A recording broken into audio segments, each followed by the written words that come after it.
I'm David Crowley. I'm 38 years old, and I'm the Milwaukee County Executive. Here's my journey.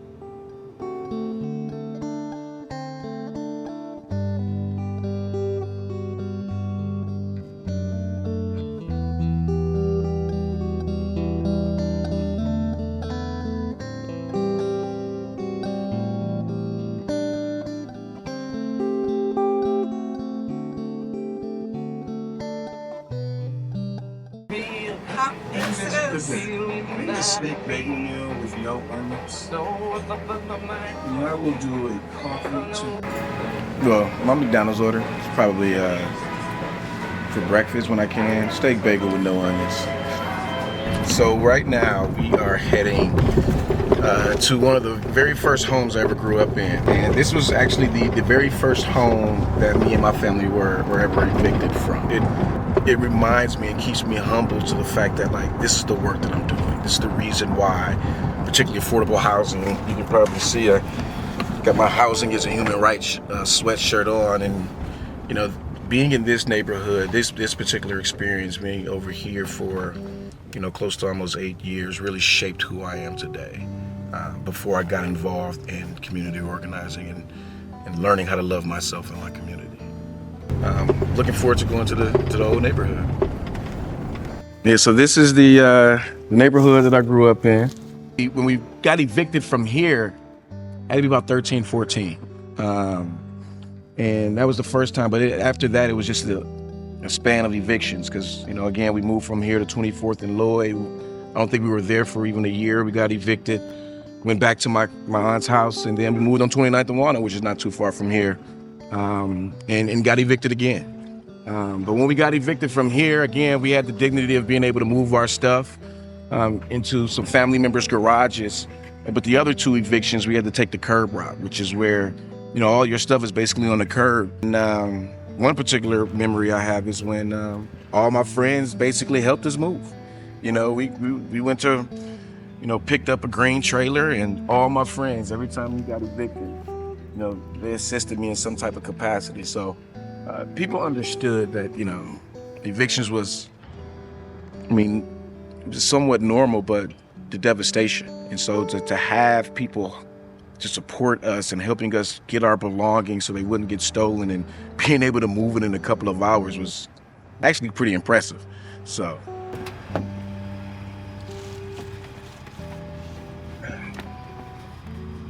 Yeah. So getting ready to head to Bayview, and my alma mater, love the fact that I went to Bayview. It's where a lot of people told me that they thought that I was going to do something in life because of all the things that I was doing in high school and how vocal I was. So.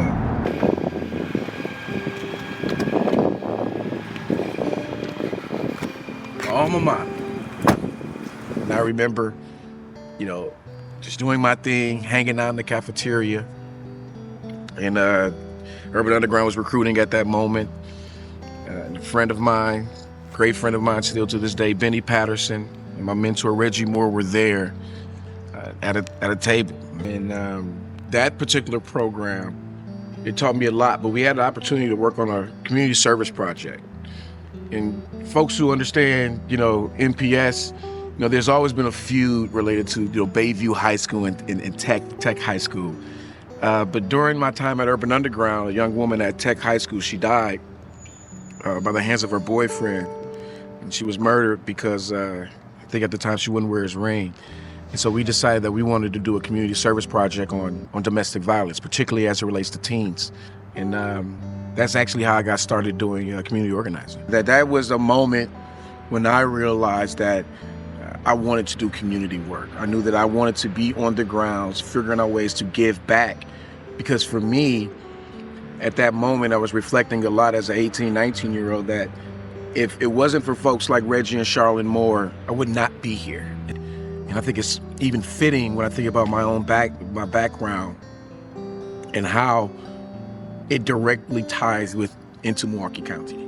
Think about mental health, think about addiction, think about housing, think about transportation, right? Because I didn't get my first car or my license until I was about 19, 20 years old. And so, for me, a lot of this is full circle when I think about my own upbringing, my experiences, how it directly ties into the services and the work that we do within Milwaukee County, trying to be the healthiest county in the state.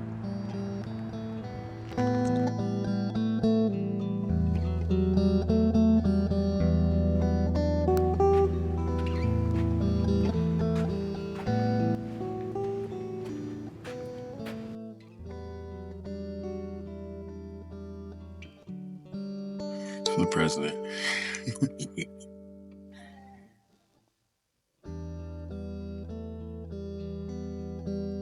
That's cool. Coming into this job, it was a challenge, right? As I went from being a state rep, having a staff of about 3 at that time, and I supervised even more than that, but now becoming the CEO of an organization that has close to 3,800 employees. And so I realized that I was holding a glass ceiling over my head. And so I decided to step outside my comfort zone and start getting a little bit of coaching, start talking to some of my mentors. And one person in particular, as I was being coached by her, she noticed that I was always going back and talking about my college degree. And she asked me why I never went back. And at this moment, it was just about time. But she helped put it in perspective that how much stronger I would be, not just in society's lens, but even through the lens that I was looking at myself through. So I went back. I created a plan to go back to school, and I started doing it. And I will tell you that it was tough. Like, I didn't know what I was doing. I would question myself, especially that very first semester, returning as a non-traditional student, taking 3 classes. But once I found my stride, I realized that I was in a different mindset than I was 20 years ago from when I first dropped out of college. And so that gave me an opportunity to tell myself, really motivate myself that, David, you can do this. It was a balancing act because I'm not just a student. I'm the county executive. I'm also a father. I'm also a husband. And so all those things come with great responsibility. And so being able to manage and balance those things, it came with challenges. But now that I'm coming on the other side of that tunnel as it relates to my education, much more fulfilling. And I will tell you, I feel like the world is being lifted off my shoulders now that I'm getting ready to graduate.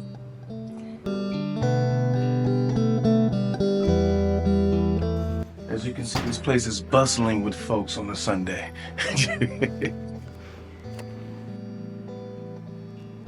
Sometimes I'm at a loss of words because, particularly, as I talk about school, as I talk about my experience, one person that was there for me the entire time was my mother.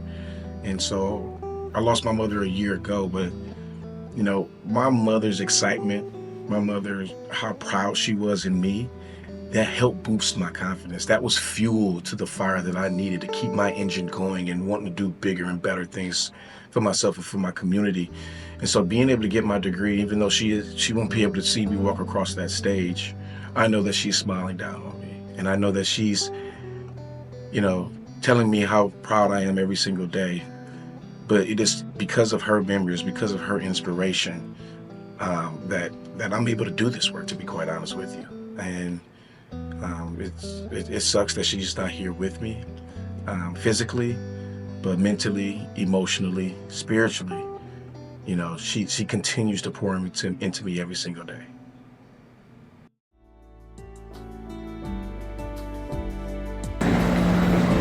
Executive Crowley? Yes, ma'am. Hi, I'm Marissa. I'm the commencement manager. Hey, how are you? Good, how are you?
But what's next for me is continuing to do the work on behalf of Milwaukee County and, quite frankly, the state of Wisconsin. And when I think about what we've been able to do here, some people outside of the state call me the recycle man because we've been able to pick up every can that's been kicked down the road.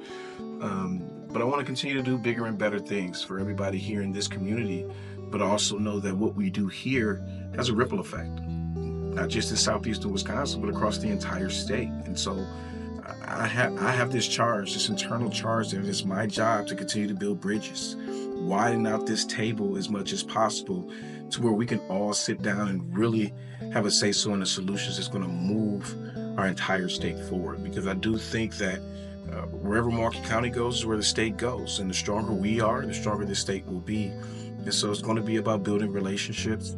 It's going to be about remembering while we do this work, thinking about some of the most vulnerable communities that we serve. But I will say that, what's next for me is just making sure that I don't let you down, the people of Milwaukee, the people of Wisconsin, and making sure we continue to uplift your voices and find ways for you to get involved, whether that's through your time, your talent, or your treasure. We all have a role to play. No dream is too big and no challenge is too big. The future belongs to those who dare shape it. We all have the ability to create the life that we want and to help others along the way. And you've already proven your strength, your courage, and your resilience. And so now it's time to take that energy and bring it into the world. And so to the class of 2024, may your legacy be one of encouragement, compassion, and endless curiosity. I want you to be bold in the face of challenges. Be kind in the face of differences, and be curious in the face of uncertainty. Because the world awaits your brilliance. So congratulations, parents. The best is yet to come. Thank you.